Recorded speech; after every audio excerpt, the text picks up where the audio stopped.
Good morning, everyone. Good morning. Please join me in our lighting the candle of joy litany. In a weary and worn world, how do we begin again? Where do we start? Let us start small. Let us begin with what is right in front of us. Let us do the good that is ours to do, and let us do it with joy. Yes, let us begin with joy. Today we light the candle of joy. May this light remind us of what could be. May this light inspire action. May the warmth of this light fill us with joy. May it be so. Amen.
Whether in body or in spirit, please rise and join me in the call to the people. Teacher, the crowd asks, what should we do? If you have 2 shirts, give one away. Hold on to both. Live like we belong to one another. Speak the truth. Look for God. Do the good that is yours to do. It's all that easy, and it's all that hard. Let us worship our present and active God.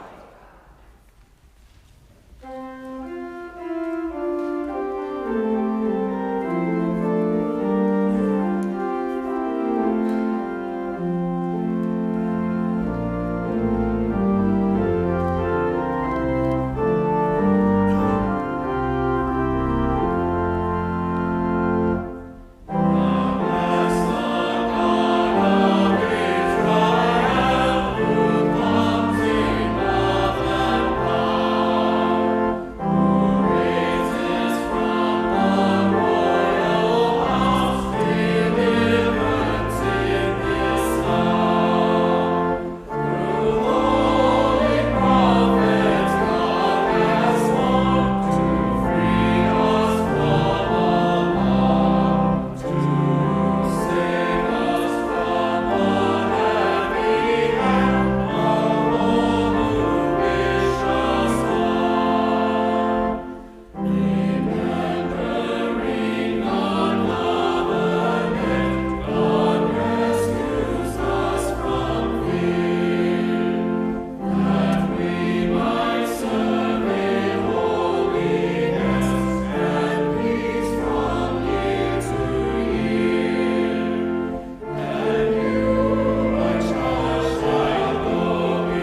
may be seated.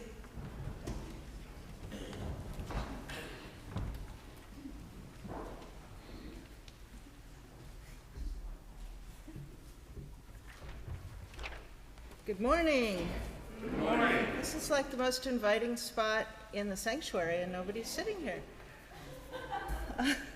My name is Ann Kitloss. I am on the Membership and Fellowship Committee. I've been on all the committees, so I'm always trying to remember. Anyway, and I'm a longtime member.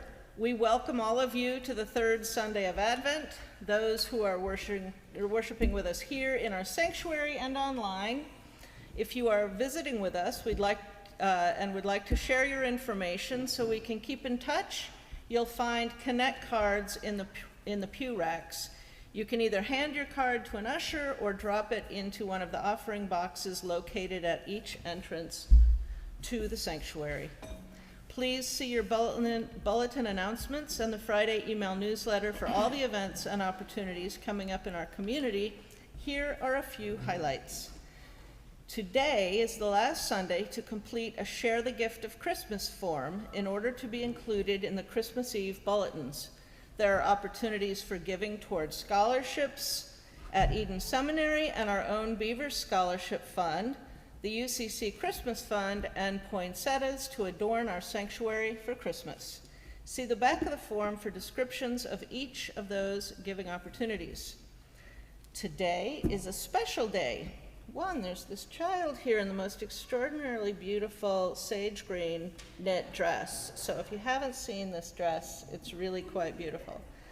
The other reason it's special is we'll experience an calm down, Hannah, intergenerational Christmas pageant during worship. This year's pageant was written by our own Joyce Haynes McCowan, and we hope it will help you reflect on the Advent and Christmas season.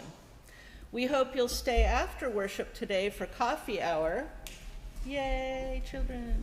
And a special guest speaker down the hall in the gathering space. Reverend Dr. Dietra Wise Baker will give a 1-hour talk on racial justice. Dr. Baker is Associate Professor at Eden Seminary. Next Sunday is also a special one as we celebrate the fourth Sunday of Advent. Let's celebrate the joy of the season in style, or lack thereof. Wear your most festive, bold, or downright obnoxious Christmas attire. Anything that proclaims holiday cheer. After worship, stick around for coffee hour and a fun time decorating ugly Christmas sweater cookies. Then we hope you'll return to church for Christmas Eve. We have 2 worship opportunities that evening, a 5 o'clock family-friendly service and 10 o'clock lessons and carols service. Both services conclude with the singing of Silent Night by candlelight. And now, with all of these opportunities for growth and connection in mind, let us continue in a spirit of worship, centering ourselves in God's presence.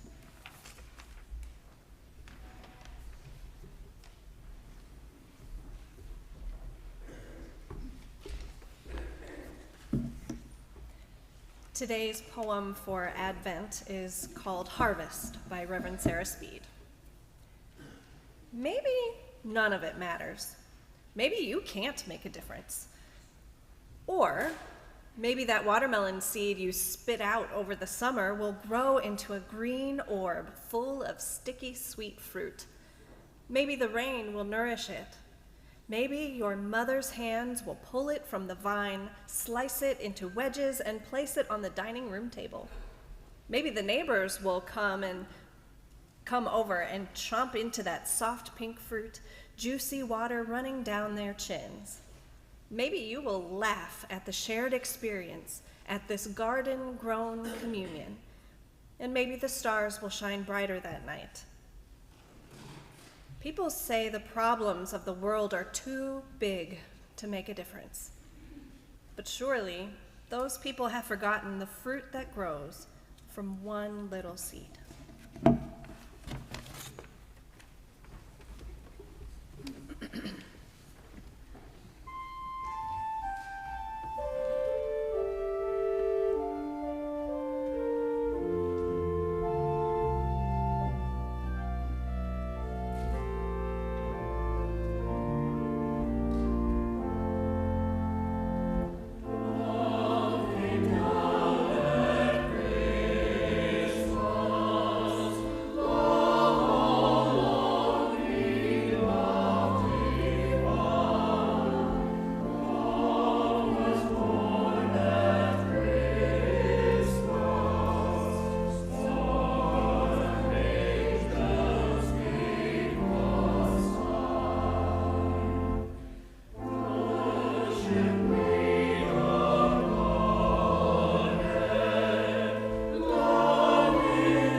let us turn our hearts to God in prayer. Loving Creator, there are days when the world feels like it's on fire. There are days when we are inundated with bad news, days when we are up to our eyes in grief, days when we have reached the end of our rope. On those days, loving God, we reach for you. On those days, we return to this sanctuary. We light candles. We sing. On those days, we fight tooth and nail to hold on to hope. So in an effort to release the fears that trap us, we name them, give them to you. God, hear our prayers for wars that cannot find an end, for children who cannot find food, for teenagers who cannot find peace. Holy God, draw near. For people who are lonely, for people spending their holidays in the hospital, for the tender challenge of every new beginning, loving God, draw near. And as you draw near, remind us that we too can make a difference. When the weight of the world overwhelms us, infuse us with hope. Swat away our insecurities, drown out our doubts, silence the fears that cage us, and remind us that change always comes from small acts of great love. So with hope in our hearts, we roll up our sleeves. With hope in our hearts, we strive to do the good that is ours to do. With hope in our hearts, we unite our voices in prayer, saying the words your Son taught us to pray.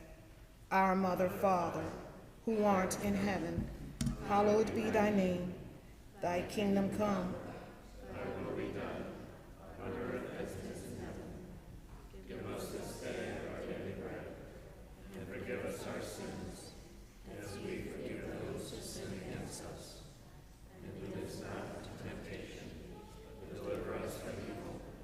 For thine is the kingdom, and the power, and the glory forever. Amen. The Christ in me greets the Christ in you, and the Christ in you greets the Christ in me. Let us greet one another in the love and the peace and the joy of Christ.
What do you say? Oh, you got two different spots, huh? Okay, this one. Oh. And then give it to me too. Oh, okay. That's So you're number 13. I'm number 5. okay. What number are you? Oh, you're right after me. Okay.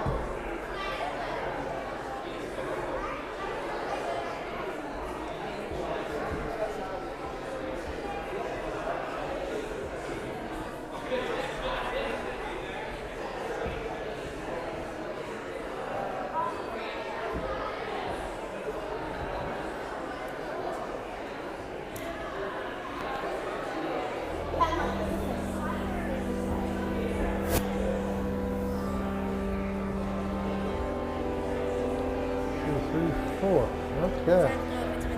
It should be, you should be able to hear. Just get your mouth. You got the lighter, I see, too. Uh-oh. Whoa.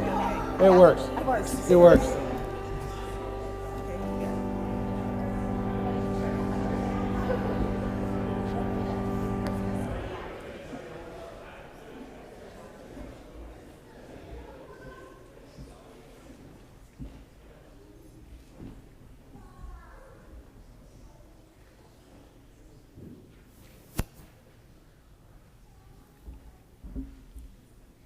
In the heart of the season, a family gathers to reflect on Advent, a time of waiting, hope, and participation. Each member of this large family brings their own experiences and insights, weaving and tapestry of love and faith. Advent is a time of hope, and with our busy lives, it's so easy to feel overwhelmed and lose sight of the things that truly matter. It's a time to pause and reflect on the hope that Jesus brings into our lives.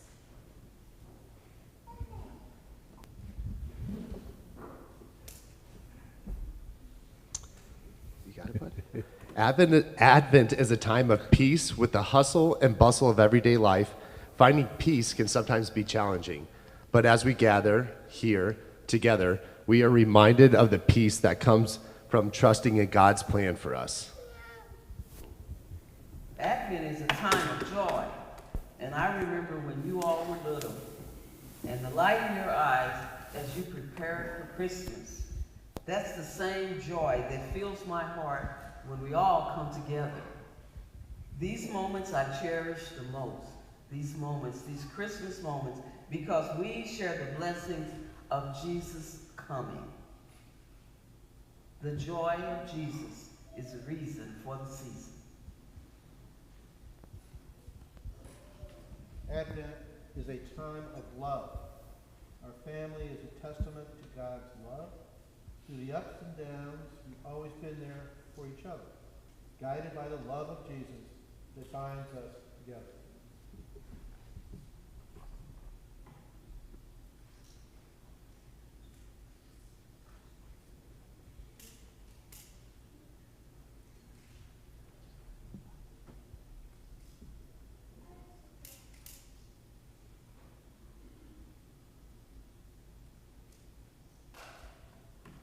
For me, Advent is about finding hope in the middle of my school pressures. It's not always easy to balance everything, but I know what we are preparing for symbolizes a hope for a world in darkness. The Virgin Mary and Joseph were visited by an angel who proclaimed, "A child will be born to you. Do not be afraid. You have found favor with God. He will light up the world, and his kingdom will never end." For sure, Gabriel. I too feel the same pressure. It's easy to get caught up in social media and friends, but Advent helps me to focus on what's important. It's a time for me and to whoosh and recognize with my faith and find peace in the Chekos.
As we journey through Advent, we are reminded that each person experiences adds to the richness of the season. From hope to our peace, joy to love, these moments shape our understanding of what it means to prepare for coming of Christ. So let's all remember to carry the light of Advent with us, not just during this season, but throughout the year. It's a time to strengthen our faith, cherish our loved ones, and spread kindness to those around us.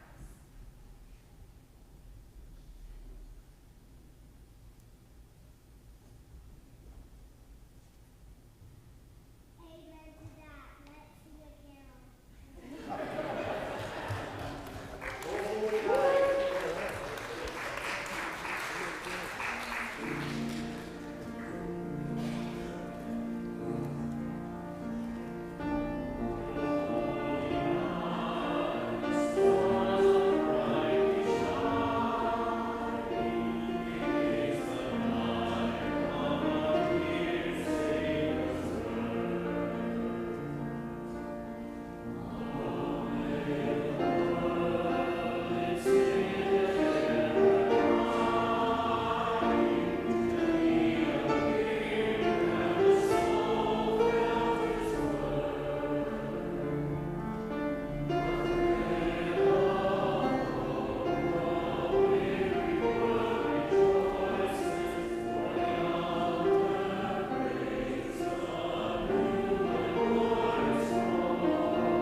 Whether in body or in spirit, please rise and join me in our blessing. As you leave this place, may you have the wisdom to lean on one another.